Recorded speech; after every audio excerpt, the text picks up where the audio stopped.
جماعت دہم کے عزیز طلباء، السلام علیکم ورحمۃ اللہ وبرکاتہ۔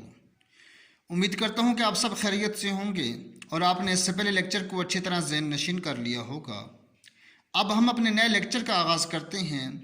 آج کا ہمارا یہ لیکچر دوسرے سیشن کا 14واں لیکچر ہے اور یہ لیکچر سورہ احزاب کی آیت نمبر 39 اور 40 اور اس سبق کے مشقی سوالات پر مشتمل ہوگا۔ تو آئیے آغاز کرتے ہیں۔ اعوذ باللہ من الشیطان الرجیم، بسم اللہ الرحمن الرحیم۔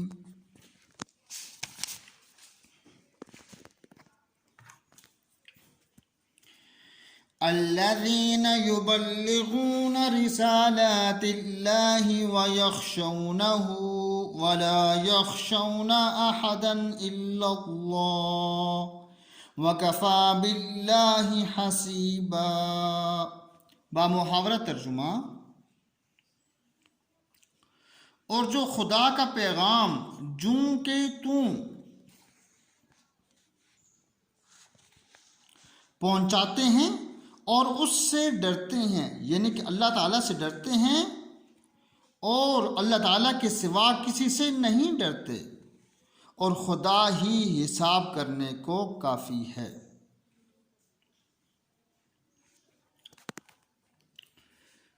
اب اس کا ہم لفظی ترجمہ پڑھتے ہیں۔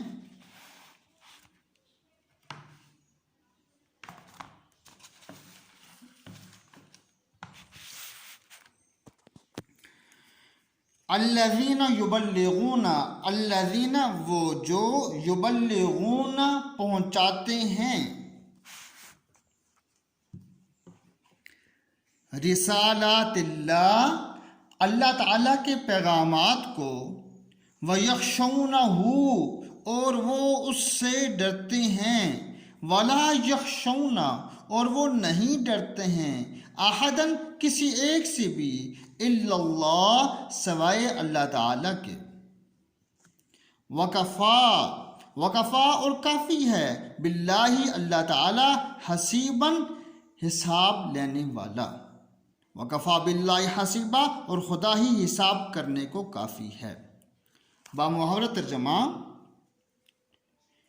اور جو خدا کے پیغام جوں کہ توں، یعنی کہ بالکل اسی طرح، اس میں کوئی بھی کسی قسم کی کمی بیشی کیے بغیر پہنچاتے ہیں اور اس سے ڈرتے ہیں، یعنی کہ اللہ تعالیٰ سے ڈرتے ہیں اور خدا کے سوا کسی سے نہیں ڈرتے ہیں، اور خدا ہی حساب کرنے کو کافی ہے۔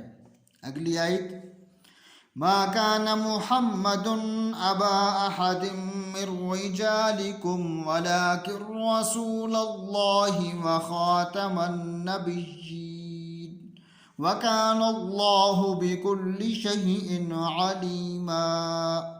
بامحاورہ ترجمہ: محمد صلی اللہ علیہ وسلم تمہارے مردوں میں سے کسی کے والد نہیں ہیں، بلکہ خدا کے پیغمبر اور نبیوں کی نبوت یعنی کہ مہر، یعنی اس کو ختم کر دینے والے ہیں، اور خدا ہر چیز سے واقف ہے۔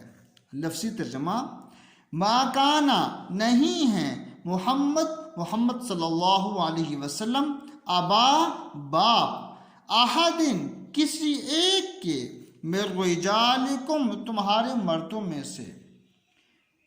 مراد یہ ہے کہ محمد صلی اللہ علیہ وسلم تمہارے مردوں میں سے کسی ایک کے بھی والد نہیں ہیں، کسی کے والد نہیں ہیں۔ ولیکن رسول اللہ لیکن وہ اللہ تعالیٰ کے رسول ہیں، وخاتم النبیین وخاتم اور وہ مہر ہیں، النبیین نبیوں کی۔ عزیز طلبہ، لفظ خاتم کا معنی ہے مہر، اور ہم عام طور پر جب ہم کوئی تحریر لکھتے ہیں تو اس تحریر کے آخر میں ہم وہ مہر لگاتے ہیں، ہم اس کو سٹیمپ کہتے ہیں، وہ لگاتے ہیں، اور وہ جو مہر، وہ سٹیمپ لگائی جاتی ہے، وہ اس تحریر کے بالکل آخر میں ہوتی ہے، یعنی کہ مزید اس میں کسی قسم کی کوئی کمی بیشی کی گنجائش باقی نہیں ہے۔ بالکل اسی طرح رسول اکرم صلی اللہ علیہ وسلم کی جو ذات اقدس ہے، وہ تمام نبی صلی اللہ علیہ وسلم کے تمام انبیاء کی جو سلسلہ تھا، اس سلسلے کے آخر میں آئے ہیں، اب یہ آخری نبی ہیں، یہ بطور خاتم کے ہیں، بطور مہر ہیں، یعنی کہ یہ بات کس بات کی وضاحت کرتی کہ یہ آخری نبی ہیں، اب اس کے بعد کسی نبی کے آنے کی کسی بھی طرح کی کوئی گنجائش باقی نہیں ہے۔ وخاتم النبیین، یعنی کہ اس کو نبیوں والے سلسلے کو ختم کر دینے والے ہیں۔ وکان اللہ بکل شیء علیما، وکان اللہ اور اللہ تعالیٰ بکل شیء ہر چیز سے علیما واقف ہے، ہر چیز کو جاننے والا ہے، اور خدا تعالیٰ ہر چیز سے واقف ہے، ہر چیز کو اچھی طرح جاننے والا ہے۔ عزیز طلبہ، ہماری آیت نمبر 39 اور 40 مکمل ہو پائی ہے۔ اب ہم اس سبق کے مشقی سوالات، بلکہ اس سے پہلے اس سبق کے الفاظ اور معانی کی طرف جاتے ہیں۔ الکلمات والتراکیب، یہ وہی الفاظ ہیں جو ہم نے اس سے پہلے سبق میں پڑھ چکے ہیں، لیکن ایک دفعہ پھر ان کو یہاں پر دوہرا دیتے ہیں۔ القانتات، مطیع فرمانبردار عورتیں۔ المتصدقین، صدقہ دینے والے۔ الخیرۃ، اختیار۔ امسک، تو روک رکھ۔ تخفی، تو چھپاتا ہے۔ مبدی، ظاہر کرنے والا۔ وطرن، حاجت۔ خاتم النبیین، آخری نبی۔ اب مشقی سوالات کی طرف جاتے ہیں۔ سب سے پہلا سوال ہے السؤال الاول، اس سبق میں مسلمان مردوں اور عورتوں کے کیا اوصاف بیان ہوئے ہیں اور اس کے لیے انہیں کس اجر کی نوید سنائی گئی ہے؟